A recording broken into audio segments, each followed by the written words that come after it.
Entonces, bien, como les mencionó Hugo, pues en el webinar del mes vamos a estar hablando un poco de lo que es la medición de la hemoglobina A1C y digamos algunos detalles que sí es importante quizás para algunos refrescar, para otros pues conocer o actualizar. La intención es que el día de hoy se lleven algo con lo cual ustedes puedan pues brindar esa mejor atención a los pacientes que al final del día pues son nuestra razón de ser, ¿no? Entonces yo quería empezar como con un caso teórico.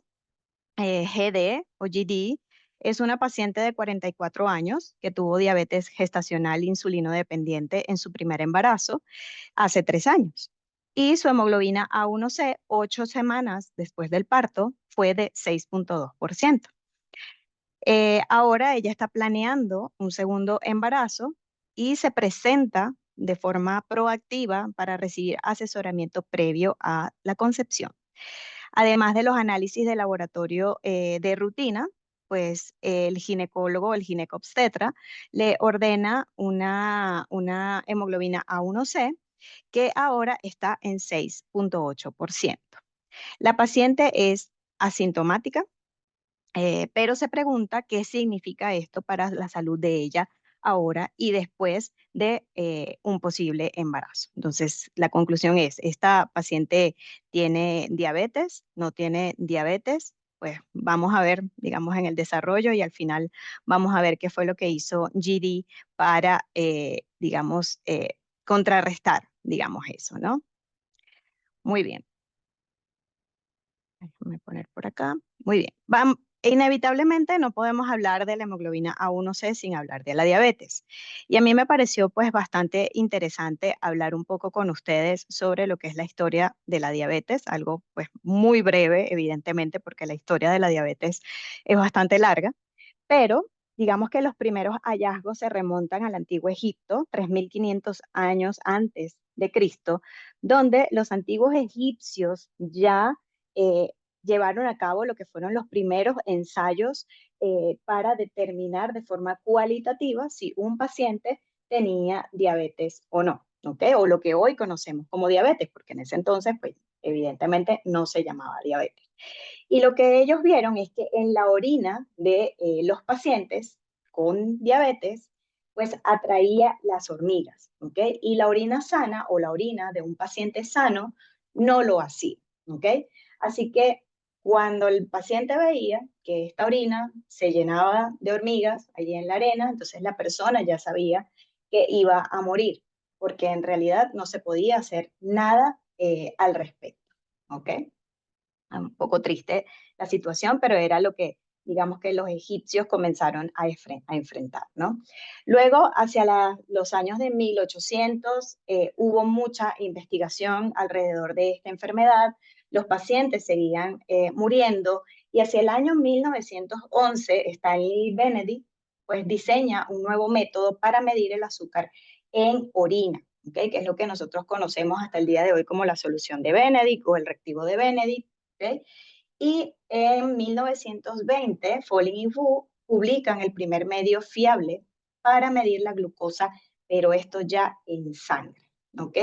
Y desde ahí, la medición de glucosa en sangre fue el medio por el cual se evaluó la glicemia hasta la década de los años 70, que fue cuando comenzaron a aparecer los primeros ensayos para medir la hemoglobina A1C. ¿Ok? Hacia el año 1922 se llevó a cabo lo que fue el hallazgo de la insulina, ¿ok? Antes de la aparición de la insulina, pues todas las personas con diabetes morían, ¿ok?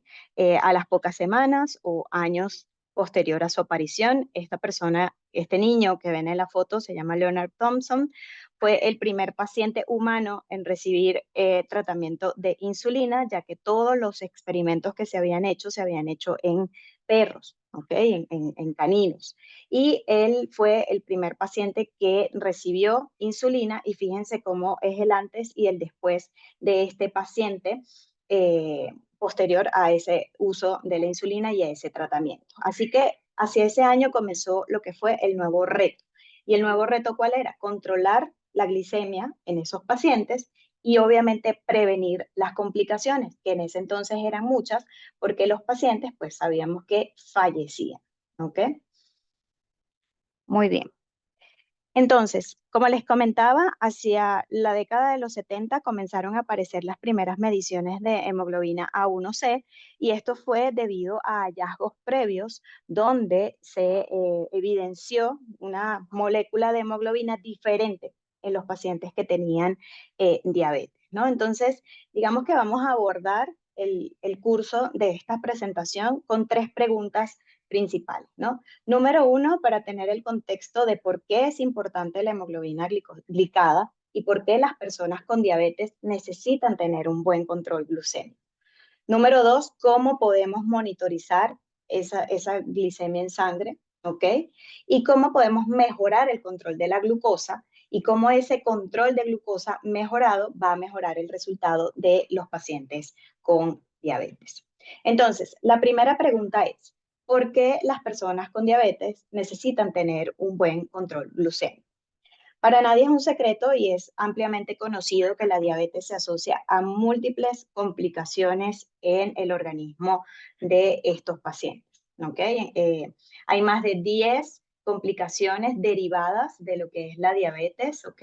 Retinopatía diabética, enfermedad periodontal, neuropatía diabética, accidentes cerebrovasculares, incremento en el riesgo cardiovascular y una de las más relevantes e importantes es la nefropatía diabética.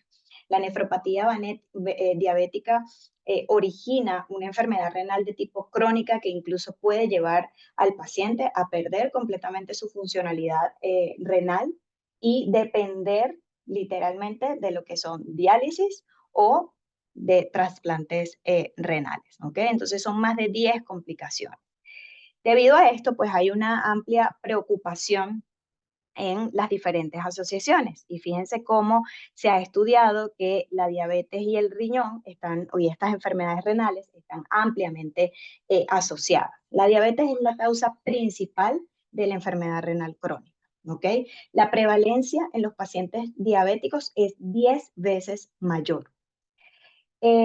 Digamos que en data que se ha obtenido de 54 países alrededor del mundo, se ha visto que el 80% de los casos de estas enfermedades renales en estado terminal son causadas por diabetes, por hipertensión o por ambas. ¿Ok? Y se recomienda, digamos, lo que es el screening de albuminuria, de alguna manera, para monitorear a estos pacientes con diabetes, monitorear su funcionalidad renal y prevenir o actuar de una forma proactiva para evitar que llegue a una enfermedad renal de tipo terminal. Como les decía, las asociaciones internacionales como la Sociedad Internacional de Nefrología y la Federación Internacional de Diabetes entran en una colaboración alrededor del año 2016-2017, donde ellos resaltan la importancia de una colaboración que esté dirigida a controlar justamente esos niveles de glucosa en sangre de los pacientes, ¿ok? Denme un segundo aquí que me apareció algo aquí en pantalla, ¿ok? De controlar esos niveles de glucosa en los pacientes diabéticos y trabajar de una forma proactiva, como promoviendo una mejor prevención, un tratamiento adecuado, un cuidado para esos individuos afectados y definitivamente trabajar de una forma interdisciplinaria. ¿Okay? El abordaje de estos pacientes debe ser de una forma interdisciplinaria. ¿Okay? Entonces, debido a esto, pues y a partir de allí se han derivado múltiples reuniones y asociaciones con la finalidad de ayudar a estos pacientes con diabetes y de esta manera evitar esas complicaciones en los pacientes.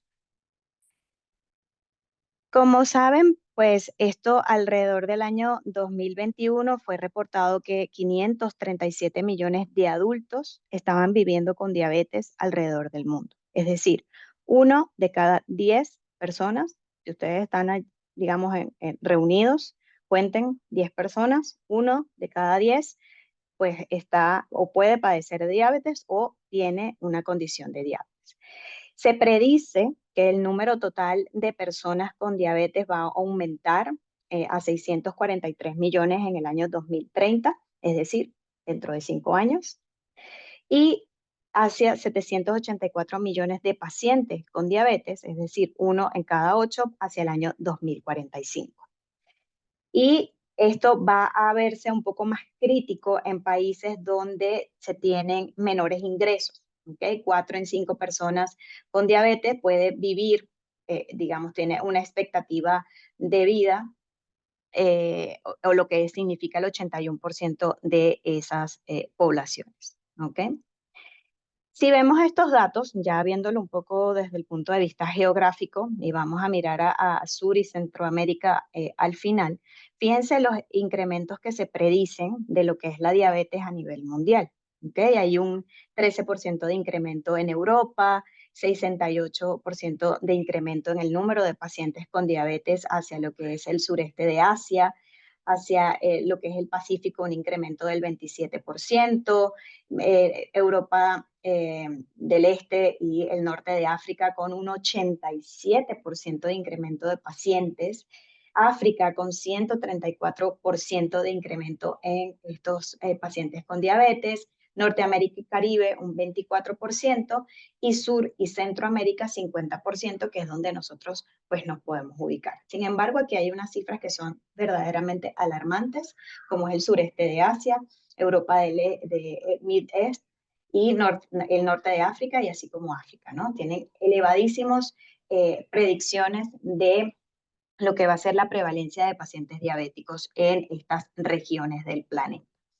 Y podemos decir, bueno, Sonimar, ¿por qué esto se puede dar? ¿No? Y entonces aquí yo le pongo una foto de Miguel Ángel, que ustedes dirán, bueno, ¿y qué tiene que ver Miguel Ángel con la diabetes y todo esto? ¿No? El David de Miguel Ángel fue creado entre 1501 y 1504. Y yo quiero que miren la forma física en la que tenía la forma física que tenía el David.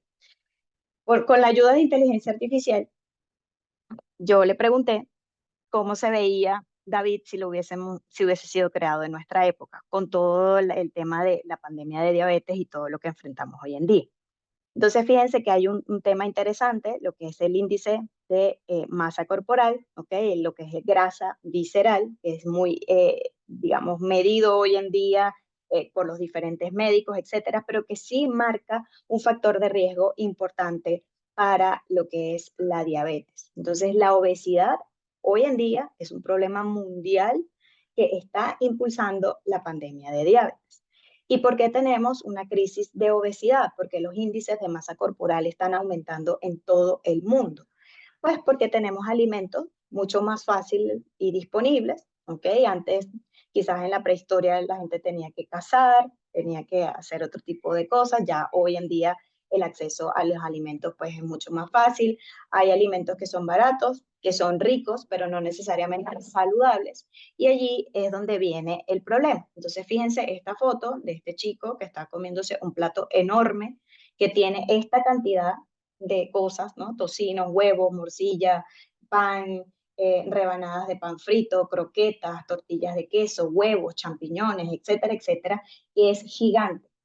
Esto tiene un costo de alrededor de $19, pero si ese chico se lo come en menos de una hora, le sale gratis. Entonces, esas son las promociones que muchas veces encontramos en nuestros restaurantes habitualmente, o estos famosos all you can eat, donde pues definitivamente promueven una ingesta calórica muy elevada a unos bajos costos. ¿Ok? Entonces, bien, ¿qué está representando esto para nosotros que estamos dentro del ámbito de la salud o para los gobiernos o para los países o para las instituciones que se preocupan por este tipo de pacientes? Pues sabemos que hacia el año 2030 pues vamos a tener un incremento importante de pacientes con diabetes. Pero lo más interesante de todo esto, y más allá de leerles todo lo que dice este slide, eh, es esto que yo coloqué en negrilla. Y es que 183 millones de personas, es decir, 50% de los pacientes que tienen diabetes o diabetes no han sido diagnosticados. ¿Ok? Así que esto definitivamente es un problema de salud pública porque ya vimos todas las consecuencias o complicaciones que pueden derivar en un paciente con diabetes y cuál es la carga esto representa para nuestros sistemas de salud. ¿Okay? Un incremento en la demanda de estos pacientes por enfermedades crónicas, enfermedades que son altamente complejas. Sabemos que los costos de tratar este tipo de enfermedades crónicas y complejas son mucho más elevados que hacer campañas preventivas, y esto comienza a ejercer presión a todo nivel, presión en las instituciones de salud, presión en los presupuestos, presión en los gobiernos que necesitan hacer algo para disminuir el problema de la diabetes, etcétera, etcétera. Y todo esto al final se traduce en la capacidad de nuestros sistemas de salud para tratar a estas personas. ¿Ok? Entonces, bien, ¿podemos hacer algo? Claro que sí. Podemos monitorizar ese control glucémico, garantizar, educar a ese paciente para que pueda tener un buen nivel de glicemia que evite todas estas complicaciones. ¿Ok? Entonces, ¿cómo lo podemos hacer? ¿Se acuerdan que les mencionaba al principio que hacia la década de los 70, pues se generó todo, o hacia la década, digamos, hasta el 70, se medía todo lo que era glucosa, ¿ok? En sangre. Se creó este ensayo y se medía la glucosa en sangre. Sin embargo, la glucosa o esta medición tenía un problema, y es que las concentraciones de glucosa disminuyen o van disminuyendo posterior a la recolección de la muestra. Sabemos hoy en día que podemos, no sé, separar el paquete globular, congelar, etcétera, etcétera. Sin embargo, es una realidad que las concentraciones de glucosa pues van a ir disminuyendo a medida que va pasando el tiempo. ¿Ok? Minuto a minuto estas concentraciones de glucosa disminuyen y pueden afectar ese resultado. Entonces, hacia el año 1968, pues descubrieron que había una hemoglobina que era diferente, que era una hemoglobina normal, que no se encontraba en los pacientes sin diabetes o los pacientes normales, pero que sí estaba en los glóbulos rojos de los pacientes diabéticos, ¿ok? Y es por eso que a partir de la década de los 70 comenzamos a ver estos ensayos para hacer la medición de la hemoglobina A1C, ¿ok? Pero ¿qué es la hemoglobina A1C? La hemoglobina A1C no es como una molécula de glucosa, no es como una molécula de tirosina. Se trata de estructuras moleculares que son individuales, que tienen una composición conocida, sí, pero que es diferente. En el caso de estas dos moléculas, de glucosa y tirosina, su concentración en el cuerpo está estrictamente regulada por otro sistema. ¿Okay? Glucosa con el páncreas y la liberación de insulina, tirosina por el eje hipófisis hipotálamo tiroides, ¿okay? Donde hay una retroalimentación negativa que va a controlar esos niveles de tirosina en sangre. Son moléculas completamente estables, son individuales y son ampliamente conocidas. No pasa lo mismo con la hemoglobina A1C. La hemoglobina A1C no es una molécula exacta, así como podemos ver la molécula de glucosa o como podemos ver la molécula de tirosina. La hemoglobina A1C varía y va a variar, pues obviamente dependiendo de lo que es la cantidad o la glicosilación que haya sufrido, ¿ok? La glicación que haya sufrido, perdón. Entonces, la hemoglobina A1C es un producto de una reacción de glicación no enzimática, ¿ok? Que obedece a la reacción de ley de acción de masa. Es decir, a mayor cantidad de glucosa, pues mayor glicación de hemoglobina va a haber, ¿ok? Por lo tanto, no es una estructura molecular única. Sorimar, ¿qué me estás diciendo? Tranquilos, sabemos que se glica la porción N-terminal de la cadena beta de hemoglobina, ¿cierto? Pero esto puede tener más glicación o no, dependiendo de la cantidad de glucosa. Por eso no es una estructura molecular exacta, ¿ok? Es como si horneáramos estas galletas con chispas de chocolate, ¿ok? Fíjense que nosotros las vamos a hornear, ¿verdad? Y vamos a rociar estas chispas de chocolate y luego las vamos a meter en el horno. Pues unas van a tener más chispas de chocolate, otras van a tener menos chispas de chocolate. Exactamente ocurre lo mismo con el proceso de glicación y la ley de acción de masas por la cual ocurre este fenómeno, ¿ok? Entonces, muy bien. Se llama hemoglobina glicosilada o hemoglobina glicada. ¿Qué me dicen ustedes en el chat? Opción 1 o opción 2, para que no tengan que escribir tanto. Opción 1, glicosilada. Opción 2, glicada. Opción 2, muy bien. 2, 2. Opción 2, 2. Excelente, muy bien, están súper informados. Yo quise traer este punto porque yo que recorro Latinoamérica, pues veo que muchos países continúan usando el término glicosilada y esto es incorrecto. ¿Ok? Entonces acá les muestro por qué. Primero, por muchos años el carácter de ese proceso en el cual ocurría esa glicación no se sabía, no estaba claro, no se sabía si era enzimático o no enzimático, ¿ok? Entonces, esto fue, digamos que, introducido hacia el año 2013. Ya hacia 1983, todo lo que fue la Unión Internacional de Química Pura Aplicada, la de Bioquímica y Biología Molecular, la de Nomenclatura, sugirió el término de hemoglobina glicada. Fíjense que ellos para ese tiempo no estaban como muy alejados de la realidad y hacia 1986 dijeron, no, mira, mejor que se llame glicohemoglobina. Aquí tengo un co de más, ¿ok? Lo que fue la Federación Internacional de Química Clínica, la Asociación Europea del Estudio de Diabetes, la Federación Internacional de Diabetes, la ADA, declararon que el nombre debía ser, por allá por el año 2007, HbA1c o hemoglobina A1c. Y las denominaciones de test A1C o A1C son las actualmente recomendadas por la ADA, ¿ok? Para facilitar esa comunicación a los pacientes, ¿ok? Y digamos que la adopción más común es esta, ¿no? La de A1C.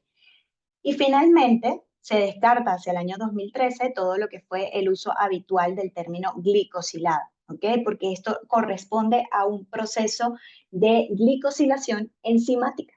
Lo que ocurre con la hemoglobina en presencia de estas altas cantidades de glucosa no es un proceso enzimático, es un proceso que ocurre de forma no enzimática y por lo tanto es una glicación, lo que ocurre en ese proceso. ¿Ok? Entonces, esa es la razón, yo lo quise traer, los felicito, están súper bien informados, no me pasa lo mismo con todos los países, así que punto positivo para ustedes. Muy bien, la escala de tiempo de la glicación, ¿ok? Entonces, pues básicamente sabemos que el glóbulo rojo vive aproximadamente 120 días, la hemoglobina está contenida dentro de lo que es el glóbulo rojo y la glucosa que está en ese torrente sanguíneo, pues interactúa con ese glóbulo rojo, como lo vemos aquí, y naturalmente la glucosa ingresa a ese glóbulo rojo y ocurre el proceso de glicación y se origina esa hemoglobina A1C. ¿Ok? Definitivamente la aparición de la hemoglobina A1C cambió significativamente nuestra capacidad a nivel de laboratorio y a nivel clínico de evaluar con precisión ese estado glicémico de las personas con diabetes, porque nos permitió no solo evaluar ese momento en el que el paciente llegaba al laboratorio o llegaba al hospital, sino que nos permite mirar de forma retrospectiva cómo ha sido ese comportamiento de ese paciente en los últimos 120 días. ¿Okay? Sabemos que hoy en día existen métodos que son modernos para lo que es la medición de A1C, nada vista de los métodos que aparecieron durante la década de los 70. Vamos a revisar un poquito sobre estos métodos, ¿ok? Y yo los he clasificado o aparecen también en la literatura clasificados de tres maneras, ¿ok? Está el método basado en carga eléctrica, está el método basado en las diferencias estructurales y está el método basado en lo que son las diferencias químicas. Entonces, los métodos basados en carga eléctrica son ampliamente conocidos, ampliamente utilizados, se basan en lo que es la diferencia de carga entre la hemoglobina A1C y la hemoglobina no glicada y hay un proceso de separación. ¿Ok? Entonces, uno de estos métodos basados en carga eléctrica es HPLC, de intercambio catiónico, ¿ok? Que es el método más utilizado, incluso hasta la actualidad o históricamente, ¿ok? Se basa en la separación de esa diferencia de carga entre la A1C y otras fracciones y es un método que tiene una alta precisión y que permite identificar variantes de hemoglobina. Es un método trazable también al NGSP y con lo que es el estudio que se llevó a cabo hacia los años 96 aproximadamente de las mediciones de hemoglobina A1C y cómo estaban estandarizados en los diferentes métodos. ¿Ok? También tenemos la electroforesis capilar que surgió hace algunos años atrás usa también campos eléctricos para separar esas fracciones de hemoglobina. Entonces vamos a ver gráficos parecidos como este. Es un proceso rápido, automatizado y que puede detectar variantes. ¿Ok? Están aquellos que son basados por las propiedades estructurales de esa hemoglobina A1C. Tenemos métodos de afinidad por borato, que es basado en la afinidad del ácido bórico, por esos grupos cisdiol que están en esa molécula presentes en los azúcares de la A1C, pero tiene la desventaja de que no distingue entre variantes de hemoglobina. Es la que llamamos también cromatografía por afinidad, ¿okay? Que es que básicamente se coloca la muestra, entonces la glicada se atrapa, la hemoglobina no glicada sale, y digamos que en ese segundo pico, entonces vamos a tener esa hemoglobina glicada que fue, digamos, retenida en ese primer paso, ¿ok?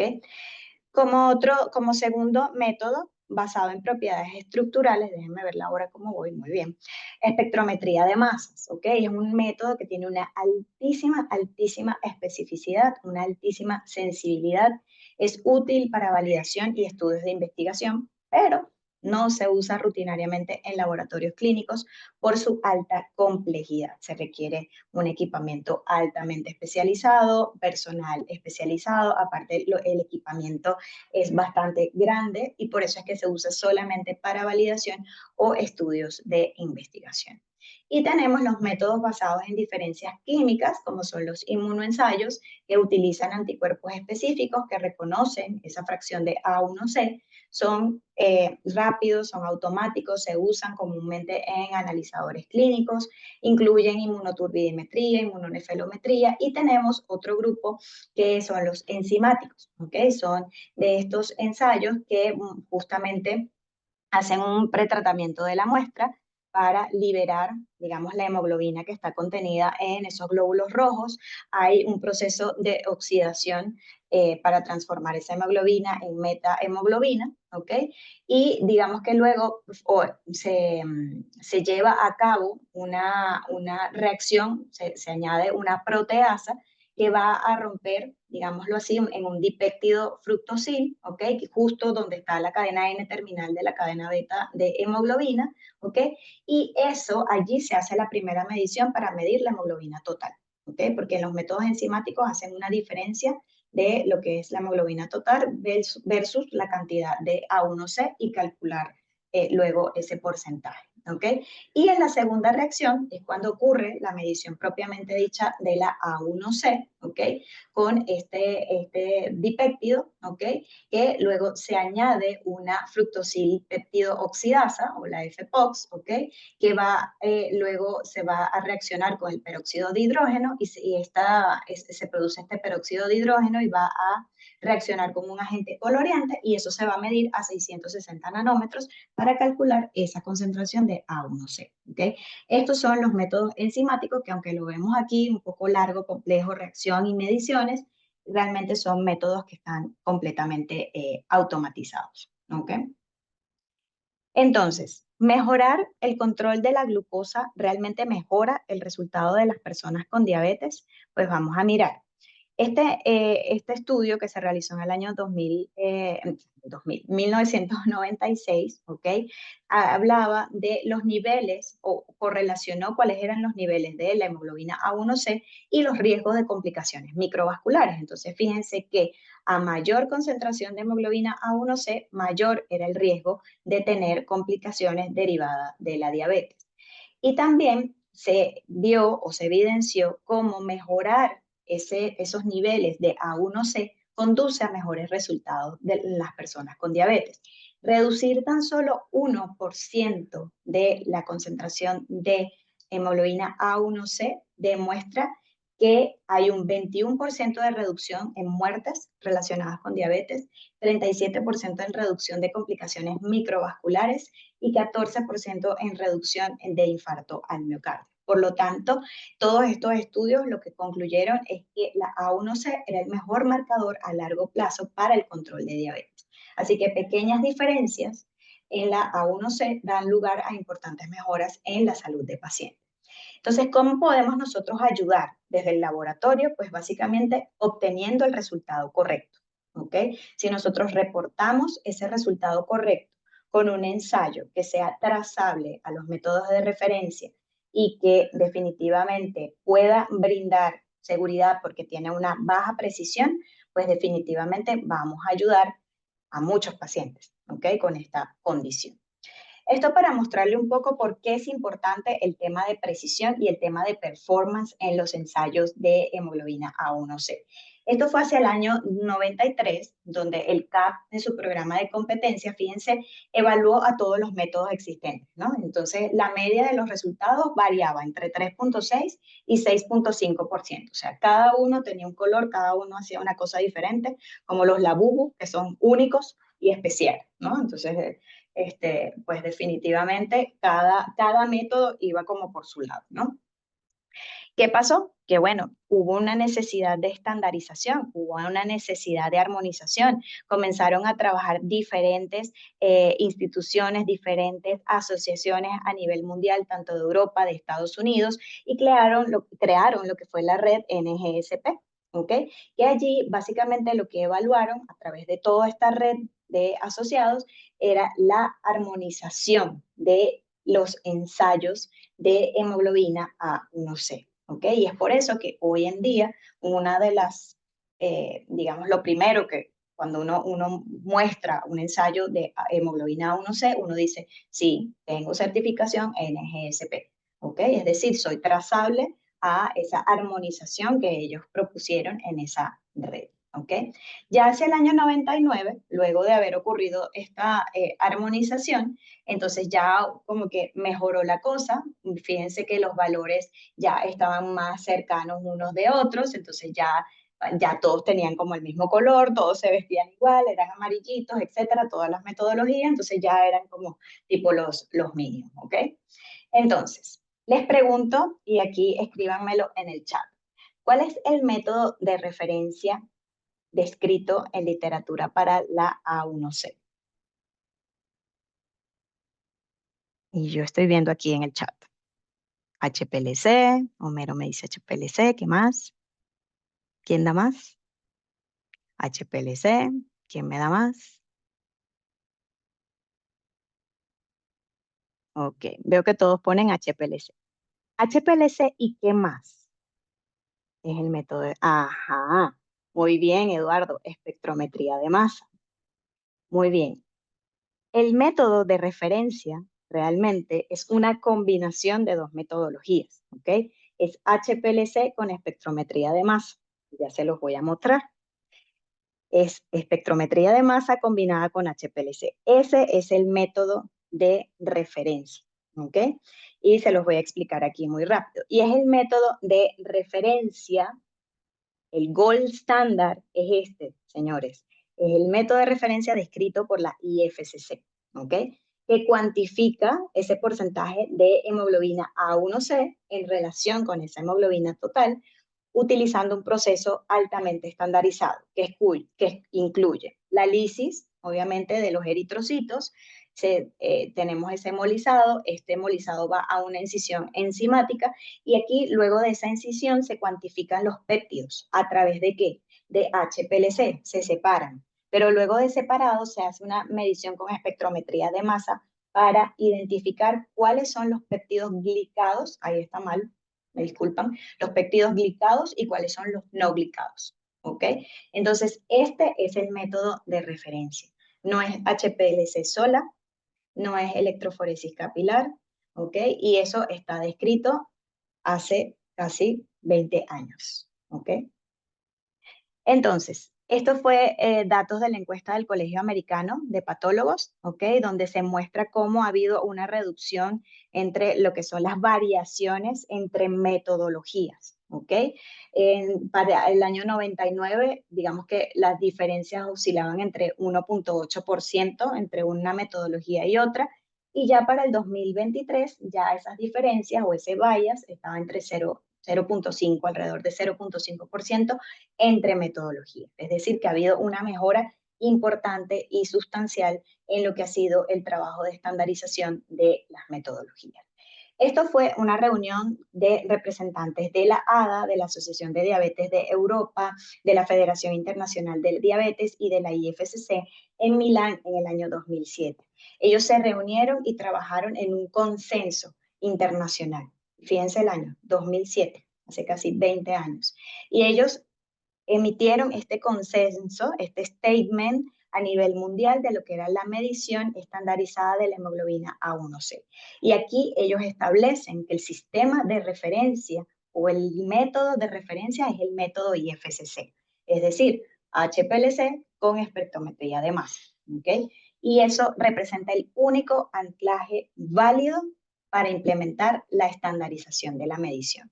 Los resultados, ellos allí estandarizan también la forma en que se va a comunicar los resultados de la hemoglobina glicada. Y FCC dice milimoles moles o en unidades NGSP, que son porcentajes, utilizando la fórmula maestra que ellos colocan en este estudio. ¿Ok?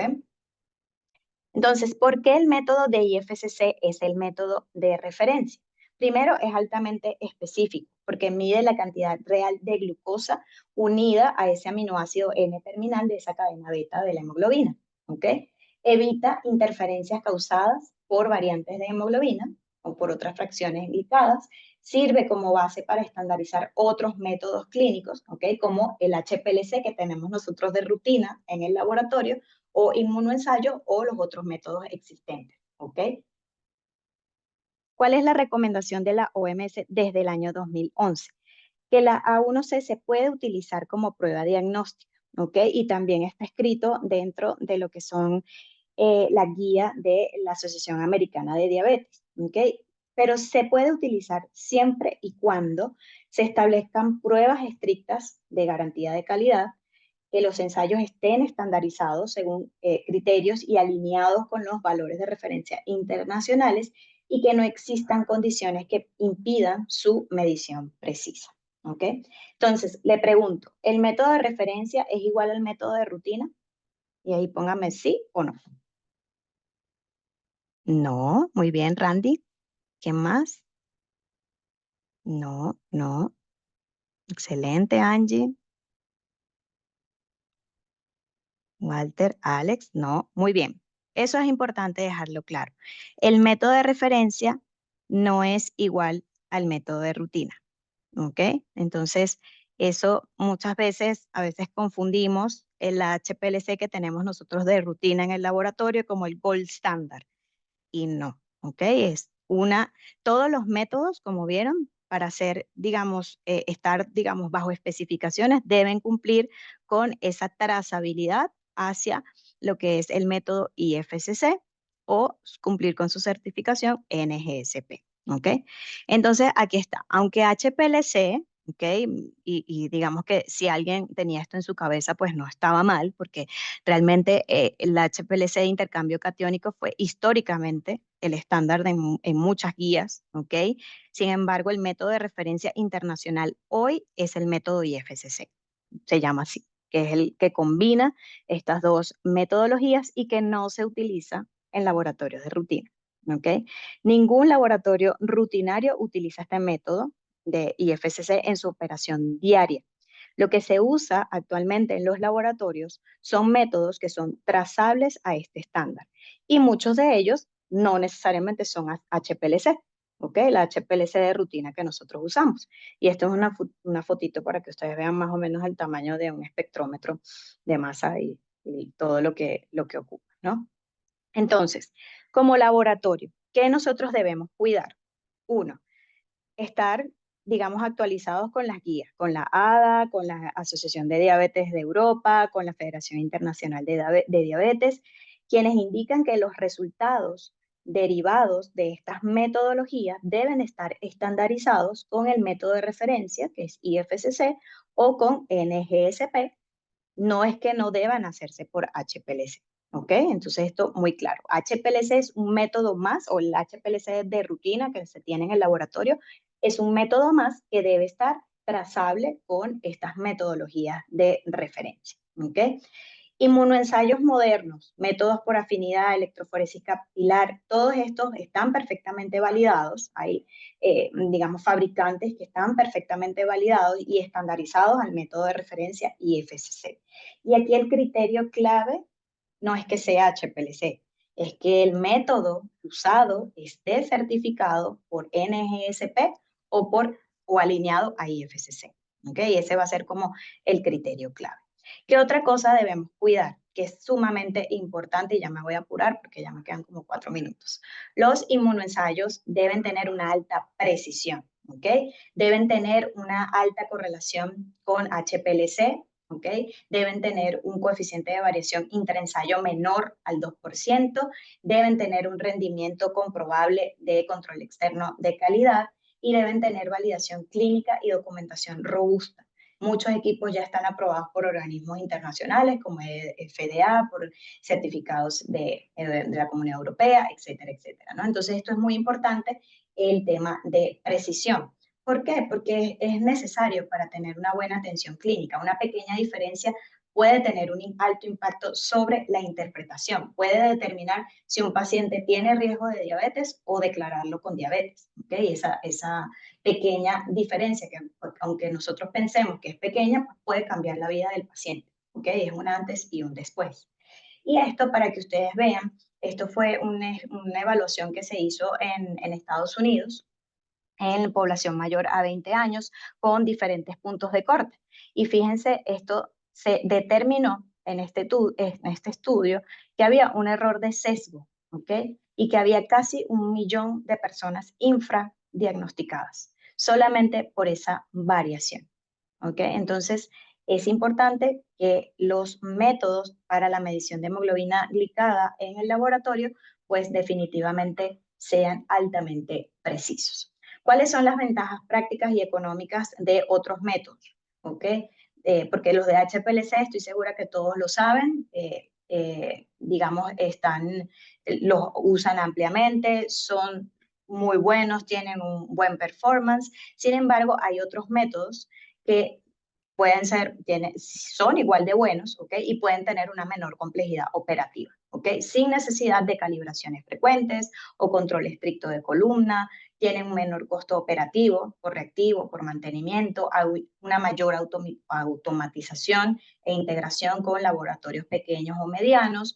Es ideal para estos laboratorios de alto volumen o laboratorios descentralizados, y algunos de estos métodos no presentan interferencias por variantes, ¿ok? Que esto es algo que a algunos laboratorios pues les preocupa. Entonces algunos de estos métodos alternativos no presentan este tipo de interferencia por variante.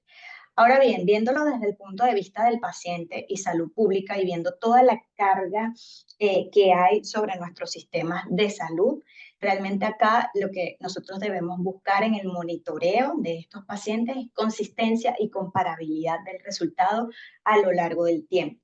¿Ok? Si el laboratorio está utilizando un método validado, automatizado, certificado, que garantiza su medición confiable, que cumple con los controles de calidad, sin necesidad de utilizar metodologías complejas, está perfecto. ¿Ok? Forzar el uso exclusivo de HPLC pues puede limitar también el acceso de este tipo de medición en zonas remotas o laboratorios más pequeños, ¿ok? O sea, laboratorios más pequeños o zonas remotas pueden contar con metodologías que tienen un excelente performance y que puedan garantizar también ese screening poblacional que se debe realizar. Entonces, volviendo ya a nuestro paciente, creo que ya voy justo. Nuestro paciente o nuestra paciente se reunió con un educador, un nutricionista diabético, se embarcó en un régimen de ejercicios, modificó su dieta para disminuir los niveles de carbohidratos, aumentar las proteínas, redujo su hemoglobina A1C a menos de 6,5% antes de su embarazo, y luego tuvo un embarazo con éxito. ¿Ok? Requirió obviamente un control glucémico cuidadoso durante todo el embarazo, insulina para el tratamiento de hiperglicemia, pero tuvo un embarazo exitoso, planificado, cuidado y con todas las herramientas necesarias. Entonces, vean aquí nuevamente en un caso, quizás no de la vida real, pero que sí puede ser de la vida real, la importancia de contar con mediciones de excelente performance en nuestro laboratorio, ¿ok? Entonces, ella planea continuar trabajando con sus proveedores de atención médica para mantener su buen control glucémico y prevenir complicaciones diabéticas más adelante. ¿Ok? Y ya, pues para finalizar, obviamente contarles o dejar como tres reflexiones, ¿no? Que el valor de la A1C para el seguimiento clínico no depende de un método específico, depende de la estandarización, de la precisión y de la trazabilidad. ¿Ok? Hay métodos automatizados y otras técnicas que cumplen con todos estos estándares internacionales y ofrecen ventajas reales en términos de accesibilidad, de costos, de operatividad, ¿ok? En entornos clínicos reales. Y el objetivo principal de la prueba es obtener un resultado preciso, que sea confiable, que sea libre de interferencias y que pueda, no es identificar los patrones de variantes de hemoglobina, que sabemos que existen en nuestra población, pero realmente ese no es el fin para diabetes, ¿ok? Entonces el fin para diabetes es monitorear a uno sencillamente.